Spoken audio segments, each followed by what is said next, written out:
আপনারা শুনছেন Bengali classic story channel মৌমিতার সাথে। এই চ্যানেলে সকল শ্রোতা বন্ধুকে অনেক অনেক স্বাগত জানাই। আজ আপনাদের পড়ে শোনাব কথা সাহিত্যিক বিভূতিভূষণ বন্দ্যোপাধ্যায়ের লেখা ছোট গল্প নুটি মন্তর। ছোট্ট একটি গল্প, কিন্তু তার গভীর মর্মার্থ রয়েছে। শুনতে থাকুন আজকের গল্প নুটি মন্তর। আর হ্যাঁ, যে কথাগুলি রোজই বলি আরো একবার বলে নিচ্ছি, এই চ্যানেলে যারা আমার গল্প পাঠটি শুনছেন তাদের কাছে অনুরোধ, যদি আমার পাঠ এবং পরিবেশনা আপনাদের ভালো লাগে একটি লাইক করবেন, ভিডিওটিকে হাইক করে দেবেন এবং অবশ্যই যারা এখনো সাবস্ক্রাইব করেননি চ্যানেলটি সাবস্ক্রাইব করে আমার সাথে থেকে বাংলা ক্লাসিক গল্পগুলি শুনতে থাকুন। আর কথা বাড়িয়ে সময় নষ্ট করছি না, শুরু করছি আজকের গল্প নুটি মন্তর।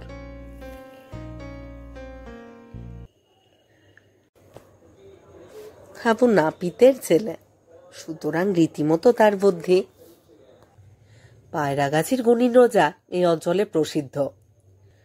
সে নাকি মন্ত্র বলে সাপ হতে পারে, বাঘ হতে পারে, কি না হতে পারে। লোহার সিন্ধুকে কিংবা বাড়িতে বড় বড় হপসের চপসের কুলুপ লাগানো আছে। পায়রাগাছি রোজা মানে ওঝা এসে কি মন্তর বিড়বিড় করে বলে, দুবার তালা ঝমঝম করে নাড়লে আর তালা সব গেল বেমালুম খুলে। হে কত লোকের সচক্ষে দেখা। রায়দের কলম আম বাগানে বিকেলবেলা কেউ কেউ নাকি দেখেছে রোজা কলমের আম পাড়ছে। হয়তো লোকে ধরতে গিয়ে দেখলে খরগোশ লাফাতে লাফাতে বাগানের উত্তর দিকের বেড়া ডিঙিয়ে পালিয়ে গেল। পায়রাগাছি রোজা মস্ত বড় নাম, কিন্তু আশ্চর্যের বিষয় এত বড় নাম করা রোজা যে তাকে কেউ কখনো দেখেনি।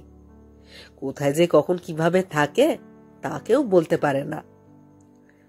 হাবুর বড্ড ইচ্ছে সে কিছু মন্তরতন্ত্র শেখে, এ তার অনেক দিনের ইচ্ছে। এখন তার বয়স 18-19, যখন তার বয়স 14-15 তখন থেকেই সে যেখানেই শুনেছে রোজা গুণিন এসেছে অমনি তার পিছু পিছু গিয়েছে।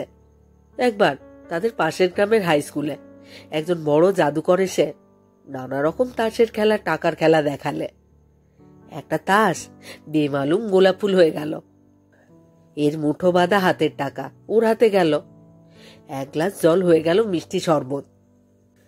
তাদের গায়ের 2-4 লোকের সঙ্গে হাবুও গিয়েছিল খেলা দেখতে। একখানা তাসকে তার চোখের সামনে গোলাপ ফুল হতে দেখে সত্যি সে কি আশ্চর্যই না হয়ে গিয়েছিল। ফেরবার পথে সন্ধে হয়ে এসেছে, ওর কিরকম গা ছমছম করতে লাগলো। কালি শাকরা দলের মধ্যে প্রবীণ। হাবু বললে, আচ্ছা কালী জ্যাঠা, ও সব কি করে করলে?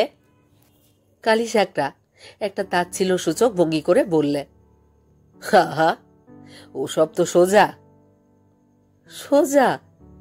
ও কালী জ্যাঠা, খুব সোজা। কিরকম কিরকম সোজা? ওসব মন্তরতন্ত্রের কাণ্ড আমিও ইচ্ছে করলে করতে পারি। তুমিও পারবে? কেন পারবো না? একদিন করে দেখাবে জ্যাঠা। হুঁ, যা যা, সময় হলে দেখাবো, ও কিছুই নয়। কালী শাকরার কথায় কিন্তু হাবুর বিষয়বোধ দূর হলো না। সে গিয়ে জাদুকরকে পরদিন সকালে পাকড়ালে, সোজাসুজি তাকে জানালে সে ওইসব খেলা শিখতে চায়, সাগরেত হতে সে রাজি আছে। জাদুকর কলকাতার লোক, মাথায় নরম বুরুজ দিয়ে চুল আঁচড়ে থাকেন, হাতে ঘড়ি পরেন, চোখে থাকে চশমা।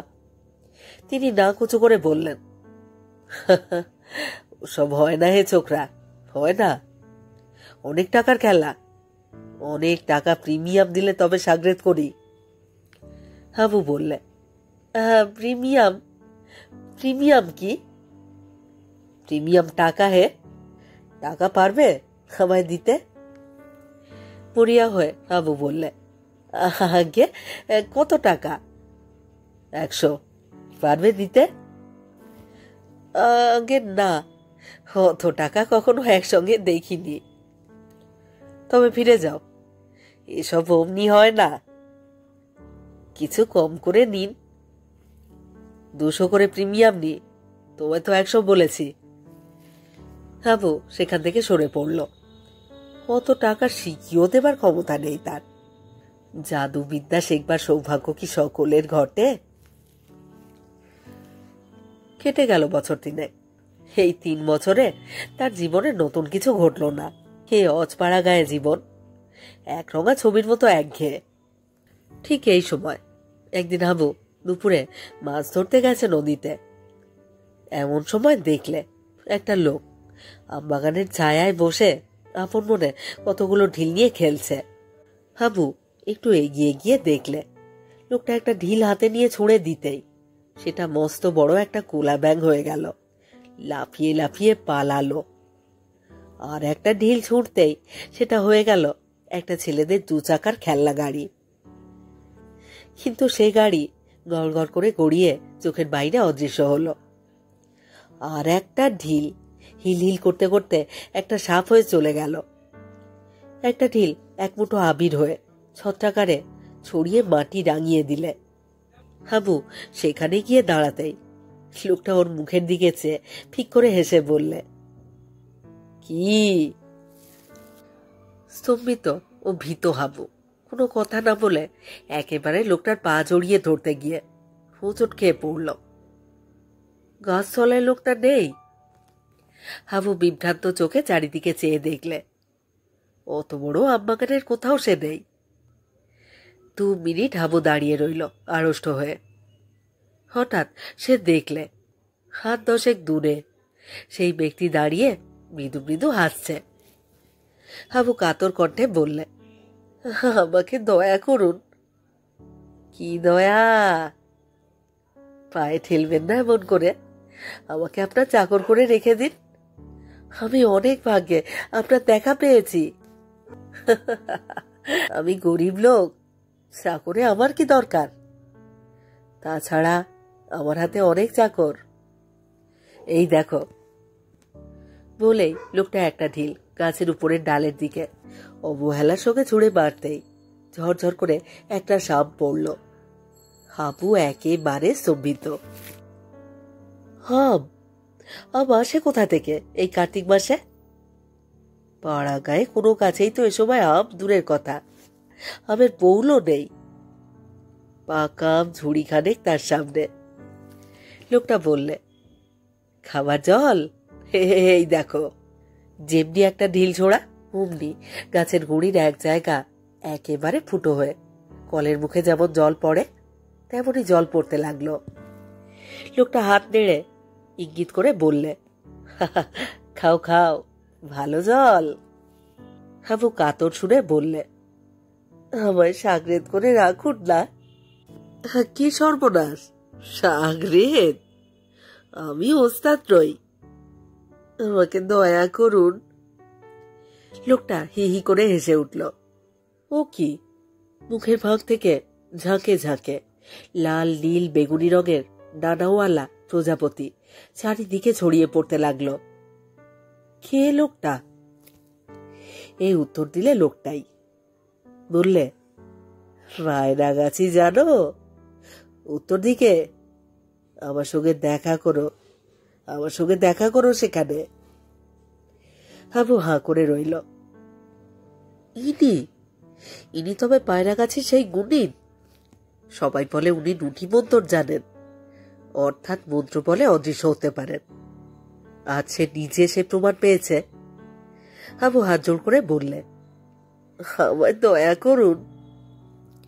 পায়রাগাছি রোজা এবার নরম সুরে বললে, শেখাতে পারি নুটি মন্তর, কিন্তু ছোকরা তুমি এ পথে কেন? এই পথে কেবল তারাই আসতে পারে যাদের বাসনা কামনা ক্ষয় হয়ে গেছে।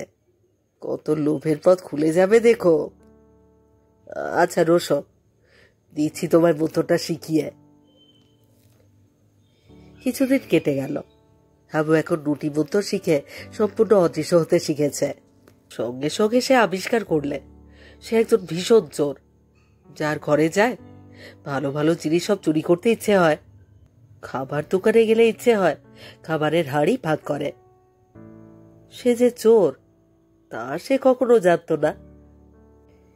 একদিন এক বন্ধুর বাড়ি গিয়ে দেখলে মস্ত বড় একটা ইলিশ মাছ এনেছে বন্ধুর বাবা। রুয়াকে সেটা পড়ে আছে। বন্ধুর মা ঘরে ঢুকেছেন মটি আনতে। ওর লোভ হলো, মাছটাকে নিয়ে দৌড় দেয়। হাবু ভয়ে তখনই দৃশ্যমান হয়ে গেল। বন্ধুর মা ওকে দেখে বললেন, ও মা, হাবু যে, কোথা দিয়ে এলি? তোকে তো দেখলাম না দরজা দিয়ে আসতে। এই মাত্র তো ঘরে বটি আনতে গিয়েছি। হাবু হেসে চুপ করে রইল। আর একদিন আরো গুরুতর ব্যাপার ঘটল। পাড়ার গাঙ্গুলিরা বড় লোক। তাদের বাড়ির উপরের তলার খাটে এক ছড়া দামি সোনার হারকে ফেলে রেখেছে। হাবু কৌতূহলবশত গাঙ্গুলিদের তেতলায় অদৃশ্য অবস্থায় বেড়াতে গিয়ে লোভ সামলাতে না পেরে সেই হার হাতে নিয়ে নেমে এলো। সেও অদৃশ্য, তার কাছে যে জিনিস থাকবে তাও অদৃশ্য। কেউ কিছুই টের পেল না। তারপর যখন জানা গেল যে হার চুরি গিয়েছে, তখন গাঙ্গুলিদের বাড়িতে হইচই পড়ে গেল। গাঙ্গুলিদের বড় মেয়ের হার সেটা। তার সে কি কান্না! সবাই মিলে তাকে অপমান উৎপীড়ন করতে লাগলো। সে কেন এত অসাবধান? কেন সে হার খাটের উপর ফেলে রেখেছিল? অবশেষে সন্দেহ গিয়ে পড়ল এক বৃদ্ধা দাসীর উপরে। তারপর তার উপর শুরু হলো নির্যাতন। পুলিশে খবর দিয়ে তাকে ধরিয়ে দেবার ব্যবস্থাও হতে লাগলো। কিন্তু হাবুর সবচেয়ে অসহ্য হলো গাঙ্গুলিদের মেয়ের সেই হাফুস নয়নে কান্না। মেয়েটির সঙ্গে তার স্বামীরও বনিবনা নেই, বাপের বাড়ি পড়ে থাকে। এমন মেয়ের কোনো মান থাকে না বাপের বাড়িতে। বউ দিদিরা একেই তো তাকে দাঁতে পেশেন, তার উপর সে বাপের দেওয়া হাড় ছড়া খুইয়ে ঘোর অপরাধে অপরাধিনী। হাবু অদৃশ্য হয়ে সব দেখছিল। হাড় তার পকেটেই ছিল। আর সহ্য করতে না পেরে হাড় ছড়া সে বালিশের তলায় রেখে দিল। সেখান থেকে সেই মেয়ে প্রথম হাড় আবিষ্কার করলে। তখন কি হাসি তার মুখে! তা তো হলো, কিন্তু হাবু পড়ে গেল মহা বিপদে। সে চোর হয়ে গেল শেষ পর্যন্ত। এ কি ভয়ানক প্রলোভনে সে পড়েছে! পদে পদে প্রলোভন, পদে পদে সচ্চরিত্রতার পরীক্ষা দিতে হচ্ছে তাকে। মনের বল ক্ষয় হয়ে যাচ্ছে দিন দিন। লোভ সামলাতে সামলাতে গলদ ঘর্ম। অদৃশ্য না হয়েও থাকা যায় না। অদৃশ্য বিপদ, এ কি সর্বনাশা মন্ত্র!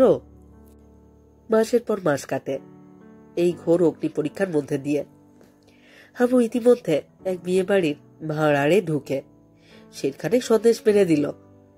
পরক্ষণেই জাগলো অনুতাপ, তীব্র অনুতাপ। সে কোথায় নেমে চলেছে দিন দিন। পায়রাগাছি রোজা এ কি সর্বনাশ করে গেল! কিছুতেই অদৃশ্য হবার প্রলোভন সামলানো যায় না, কিছুতেই ভোলা যায় না নুটি মন্তর। নুটি মন্তর তার জীবনের অভিশাপ। বছরখানে এভাবে কেটে গেল। কত খুঁজলে পায়রাগাছি রোজাকে, কেউই সন্ধান দিতে পারলে না।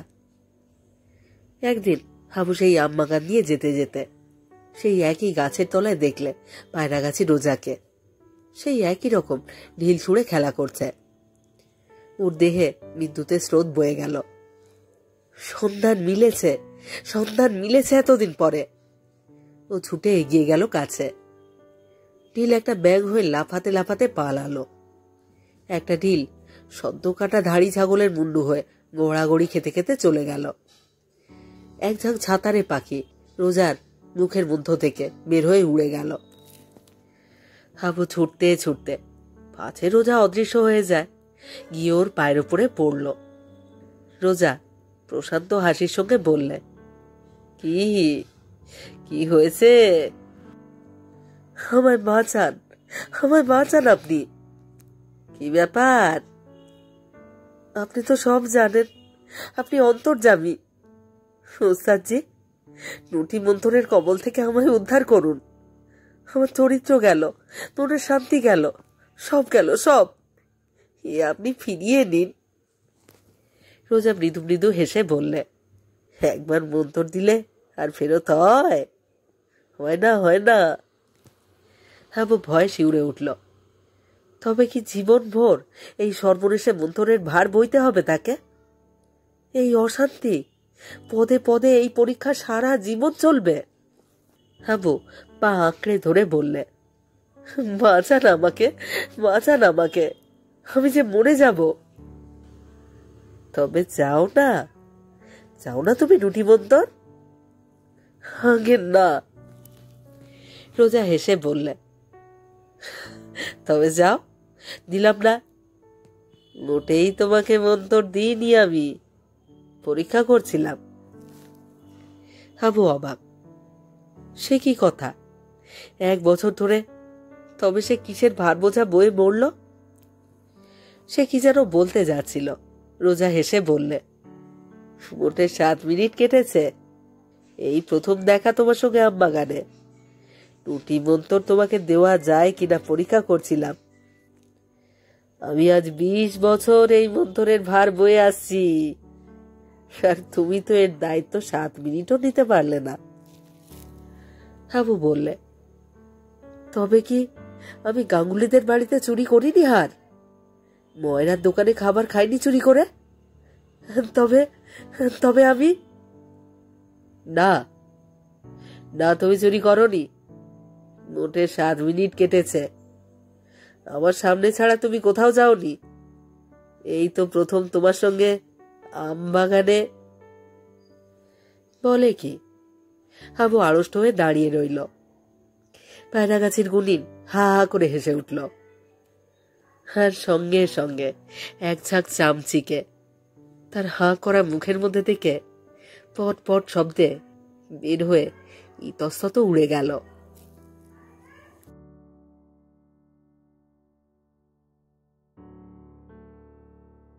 শেষ হলো আজকের গল্প। কথা সাহিত্যিক বিভূতিভূষণ বন্দ্যোপাধ্যায়ের লেখা ছোট গল্প রুটি মন্তর। এই চ্যানেলে যারা আমার গল্প পাঠ শুনছেন তাদের কাছে বিনীত অনুরোধ, আপনারা আপনাদের মতামত কমেন্ট বক্সে আমাকে লিখে জানান। আপনাদের মতামত আমার কাছে অত্যন্ত মূল্যবান। আপনাদের মতামত আমার এগিয়ে চলার অনুপ্রেরণা। সবাই খুব ভালো থাকুন, সাথে থাকুন। ফিরে আসছি খুব শীঘ্র নতুন গল্প নিয়ে।